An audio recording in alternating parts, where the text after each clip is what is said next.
Radio Red de RCN. Grandes audiencias en la hora de la verdad, al oído.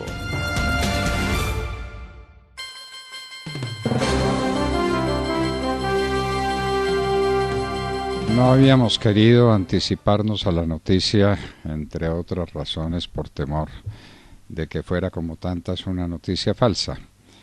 La muerte de Carlos Ardila Lule es un hecho.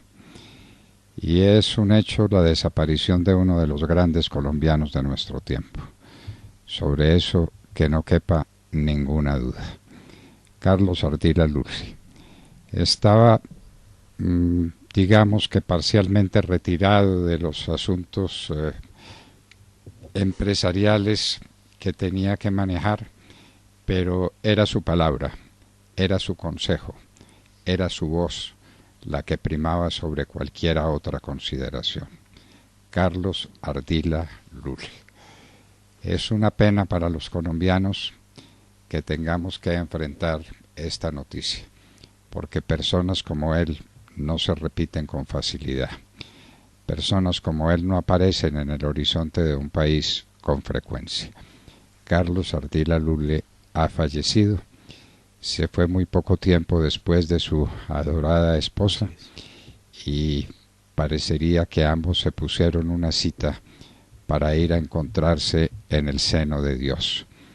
Carlos Ardila Lule acaba de fallecer y esa es una noticia que nos tiene conmovidos, pero más que conmovidos, que nos tiene admirados, porque ha dejado de existir uno de los personajes más apasionantes, más decisivos, más llenos de entusiasmo vital, porque eso era Carlos Ardila Lule, un hombre lleno de entusiasmo vital.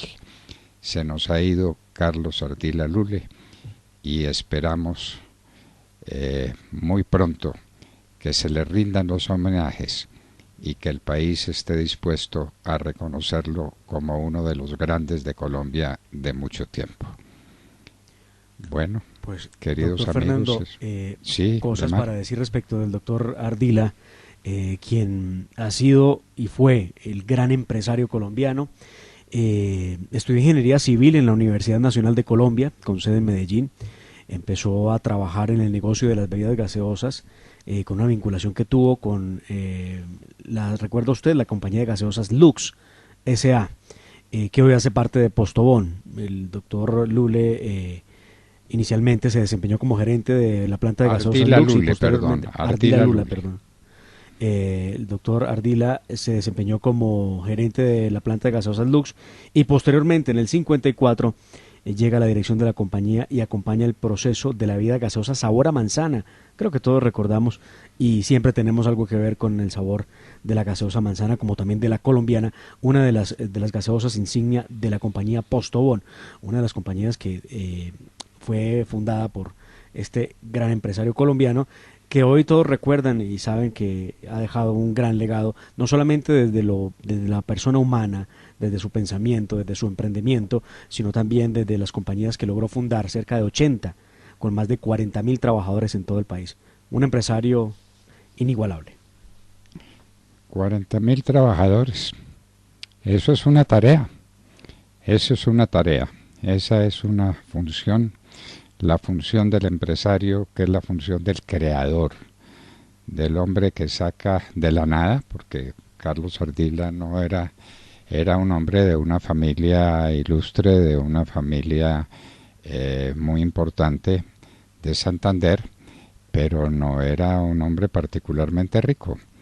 Él creó una fortuna, y una fortuna que obviamente no fue para él, una fortuna que fue para los demás, y los demás tendrán que agradecerlo. 40.000 personas que tienen un trato directo con Carlos Ardila Lule, y eso es lo que el país tiene que reconocer de los empresarios que se superan a sí mismos y que superan todos los niveles de creación, de entendimiento, de majestad de lo que es el empresariado colombiano. Más allá de los 40.000 trabajadores, es que además es que eso no lo cuenta fácilmente cualquier persona. 40.000 ilusiones, 40.000 historias de las que siempre estuvo muy pendiente, él siempre buscando que estas personas, sus colaboradores, pudieran crear oportunidades y tenerlas como las logró tener y construir él. 80 empresas y bueno, la verdad es que un vacío inmenso el que queda con la partida del doctor Carlos Ardila Lule, y a esta hora las redes sociales, bueno, dan cuenta de ello. Son cientos los mensajes que empiezan a inundar las redes sociales lamentando la partida de Carlos Ardila Lule, quien falleció a sus 91 años de edad en la ciudad de Cali.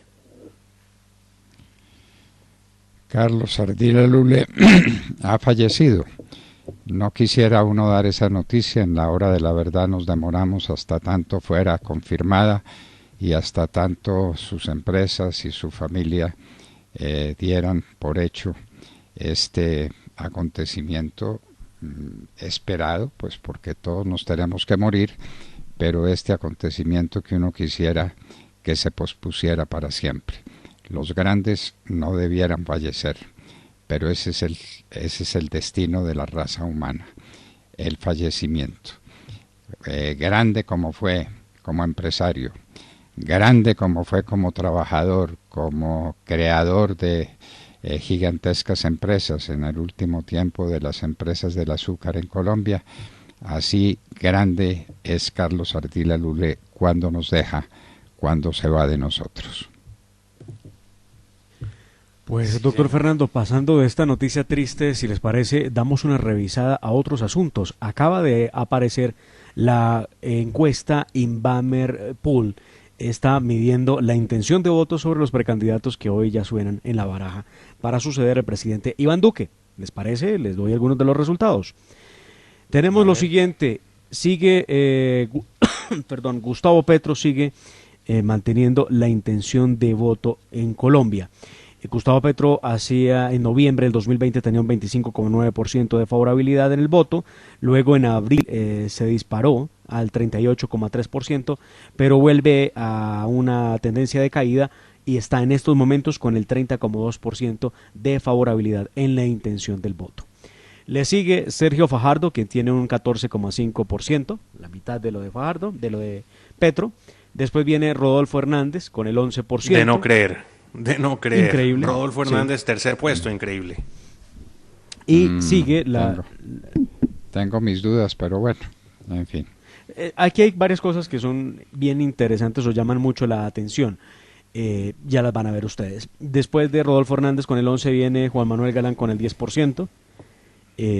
Luego viene Federico Gutiérrez con el 6,4%, Germán Vargas Lleras con el 4,2%, Humberto de la Calle con el 4%, Alejandro Char con el 3,8%, Oscar Iván Zuluaga con el 3,6%, Enrique Peñalosa con el 3,5%, Alejandro Gaviria con el 2,6%, Jorge Enrique Robledo con el 0,9%, Juan Carlos Echeverry con el 0,5% y Miguel Ceballos derrotado por el voto en blanco con el 0,1%. Bueno, el voto en blanco derrota a más de uno aquí en esta encuesta. De hecho, derrota a Humberto de la Calle y derrota a Germán Vargas Lleras. El único que se salva de ser derrotado por el voto en blanco son Petro, Fajardo, Rodolfo Hernández, Juan Manuel Galán y Federico Gutiérrez. Los demás son derrotados por la intención de voto en blanco, que es del 4,6%. Bueno, entendamos que lo de Oscar Iván Zuluaga es un poco... ¿qué le diría yo? Es que no había anunciado la candidatura. Un poco tramposo, claro, porque no había anunciado su candidatura presidencial. Los otros habían dicho 1000 veces que querían ser candidatos a la presidencia. Oscar Iván Zuluaga no, con él hablaremos un poco más adelante desde acá, desde la hora de la verdad, pero estamos seguros de que el solo hecho de que haya manifestado su intención de voto cambia fundamentalmente esta intención de voto que aparece en Inbamer Gallup. Que al interior del Centro Democrático también ha sido medido, Demar, y se puede ver en esa encuesta. Le preguntan a los encuestados si los candidatos fueran los siguientes, por cuáles de ellos votarían. Entonces, aparece Oscar Iván Zuluaga, Rafael Nieto, María Fernanda Cabal, Paloma Valencia y Paola Holguín. Oscar Iván con el 41% de la intención, Rafael Nieto el 12,5%, María Fernanda Cabal con el 9,9%, Paloma Valencia el 9,4% y Paola Holguín con el 8,8%. ¿Qué quiere decir esto? Que pues la derecha estaría buscando ese nombre, o al menos esto se decía antes de que anunciara pues su candidatura, como lo ha hecho ya en los últimos días. Gustavo Petro obviamente mantiene la delantera en la intención de voto, derrota a todos sus contrincantes. Cuando digo a todos sus contrincantes es a los mismos de su partido, a su inclinación de partido, que estoy hablando de la izquierda. Por ejemplo, derrota a Sergio Fajardo y a los demás, pero cuando lo miden con la derecha y con los de Centro Democrático está de la siguiente manera.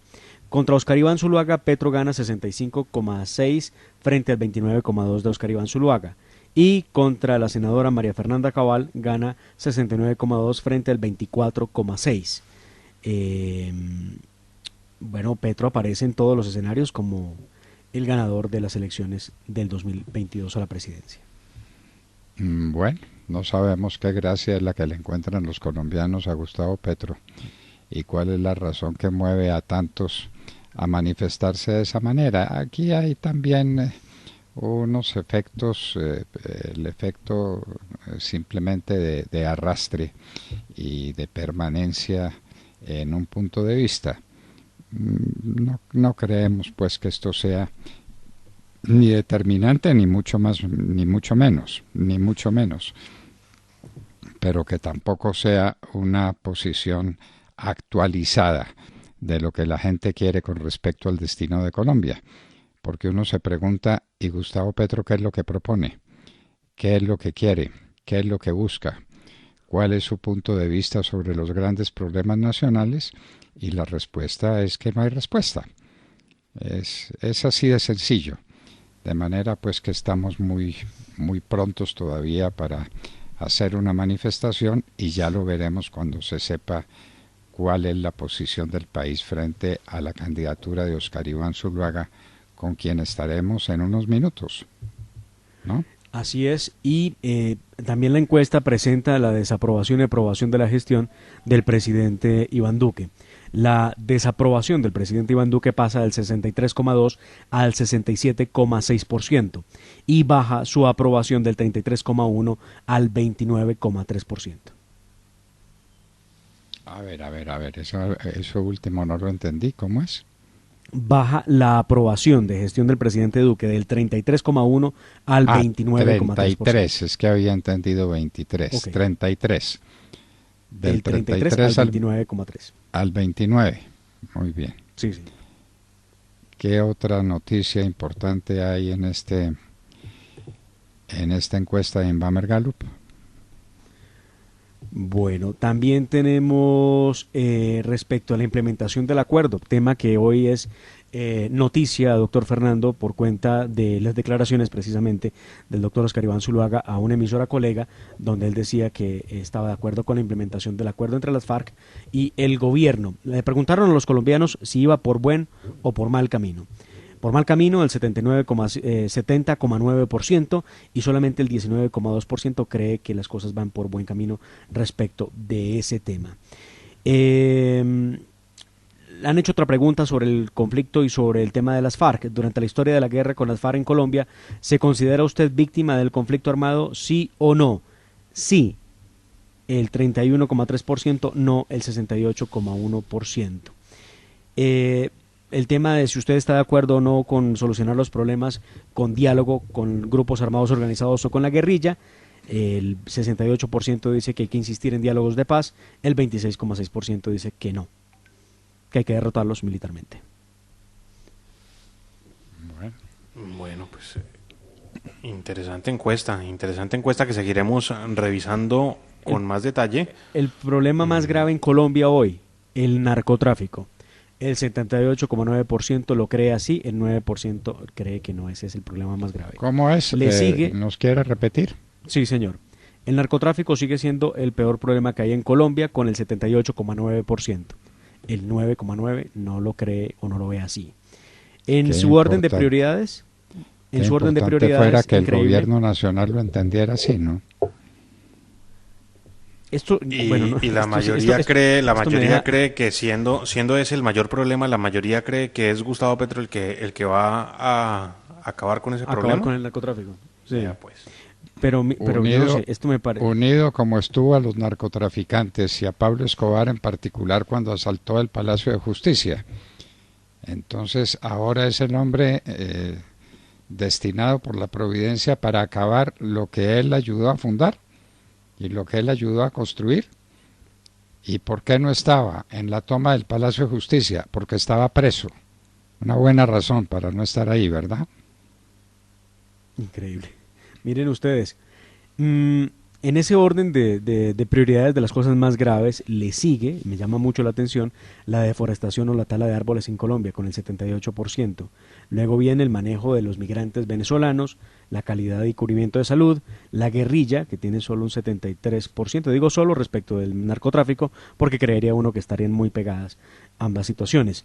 La calidad y cubrimiento de los servicios públicos con el 71%, la asistencia a la vejez con el 70%, el apoyo al agro el 68,5%, la calidad de cubrimiento de educación con el 67%. Bueno, estos son algunos de los ítems por orden de importancia.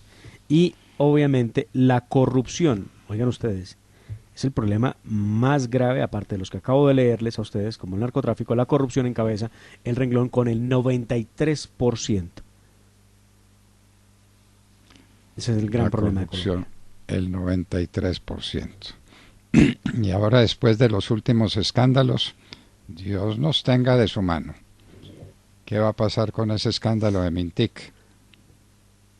Gran pregunta. Pues viene la moción de censura para el 29 de agosto, doctor Fernando.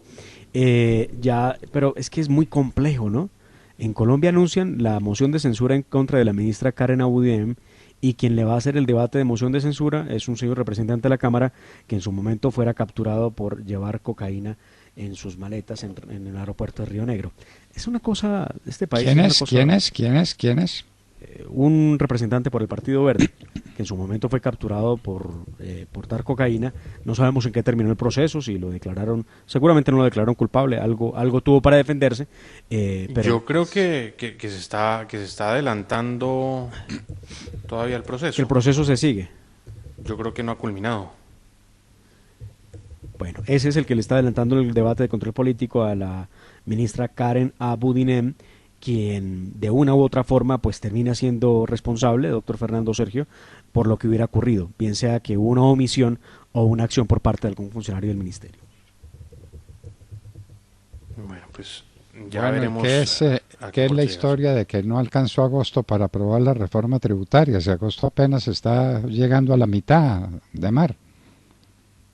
Pues está llegando apenas a la mitad y siguen llegando proposiciones para que se pueda debatir en conjuntas, tercera y cuarta de Cámara y Senado, la famosa reforma tributaria, que realmente es una reforma de solidaridad social, como la llama el gobierno del presidente Iván Duque.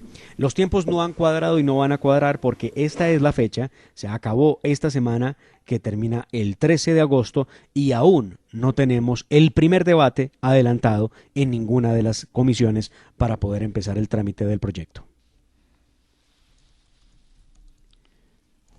Bueno, entonces no habrá reforma tributaria que es la única que yo haya conocido, y vaya si he tenido oportunidad de conocer reformas tributarias en la que no consiste la esencia de ella en recaudar recursos, sino al contrario, en gastárselos.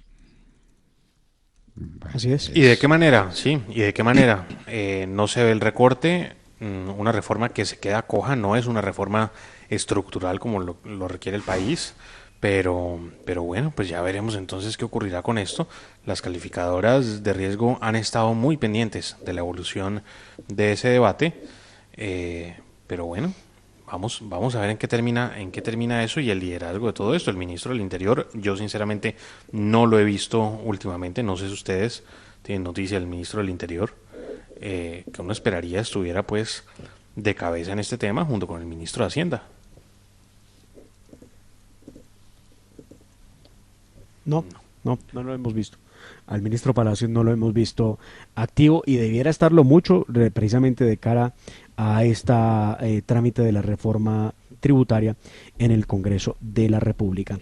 Y como si faltara poco, doctor Fernando Sergio, antes de que demos paso a nuestro invitado, estamos pendientes de que nos avisen, ahora tremendo escándalo en el Congreso por cuenta de solicitudes de congresistas para tener nuevos equipos de transporte, camionetas blindadas.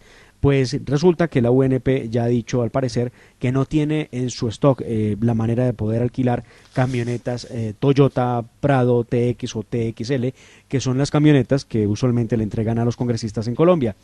Ahora, ¿cuál es la idea? La idea es empezar a hacer acercamientos, y ya no es que están en marcha, con una marca de carros alemana que es Mercedes-Benz para blindarlas y ponerlas al servicio de los congresistas. El problema o la pregunta, ¿cuánto costo tendrá blindar entonces una camioneta Mercedes-Benz? Sabemos que actualmente el alquiler de una camioneta blindada de Toyota con blindaje nivel 3A tiene un costo de 16 millones de pesos mensuales. Algunos ya han dicho que estas nuevas camionetas Mercedes tendrían un costo por encima de los 16, un sobrecosto de 7 millones de pesos para cada carro.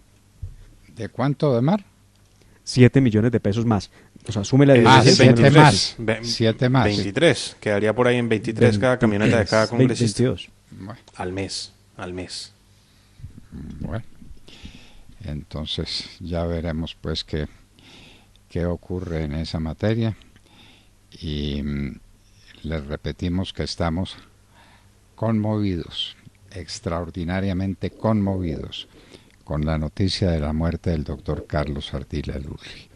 Se ha ido un gran colombiano, se ha ido uno de los más grandes empresarios del país, y no porque su fortuna sea esta o sea aquella, que eso vale nada en comparación con los empleos que ha podido crear, en comparación con el país que ha podido ir formando a través de las decisiones siempre oportunas, siempre claras, siempre nítidas del doctor Carlos Ardila Lulli a través de su vida.